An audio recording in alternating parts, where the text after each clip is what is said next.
ma täiega soovitan, vaata üle kõik need kohad, kus sa kipud ennast pisendama, ennast tagasi hoidma, tõde vältima konflikti ja vastandumist ja ei ütle ei lihtsalt sellepärast, et sul on human design'is emotsionaalkeskus defineerimata ja sa oled erakordselt tundlik teise inimese emotsionaalsete seisundite suhtes.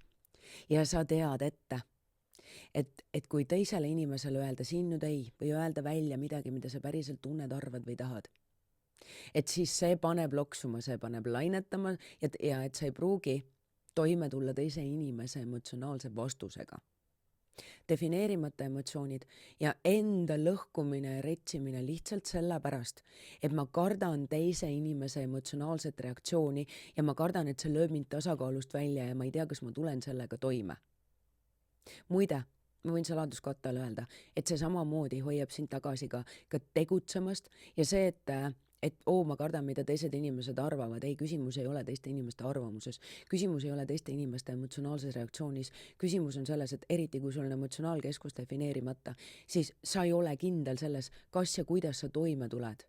Kas sa suudad säilitada tasakaalu? Kas sa oskad vastata objektiivselt ja teadlikkusega? Või siis äkki sa võimendad seda konflikti ja siis see asi läheb nii lootusetult hulluks, et ongi suhted täiesti tuksis. Et täpselt sama oluline on täpselt sama oluline, nagu on defineeritud emotsioonidel, olla teadlik sellest, et oota, millises seisundis ma olen, millega ma mõjutan keskkonda, läbi millise emotsionaalse filtri näen ma praegu teist inimest või olukorda, siis tegelikult sama oluline on ka defineerimata emotsioonidega omada piisavalt palju tööriistu ja ka seda teadlikkust, et ma ei vastuta teise inimese emotsionaalse reaktsiooni eest. Ja väga paljud teise inimese emotsionaalsed reaktsioonid ei ole tegelikult niivõrd isiklikud.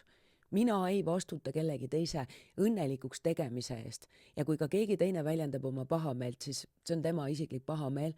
Ja kui mina olen jäänud truuks iseendale, siis ma ei ole midagi valesti teinud. Ehk siis emotsioonide teadlikkus.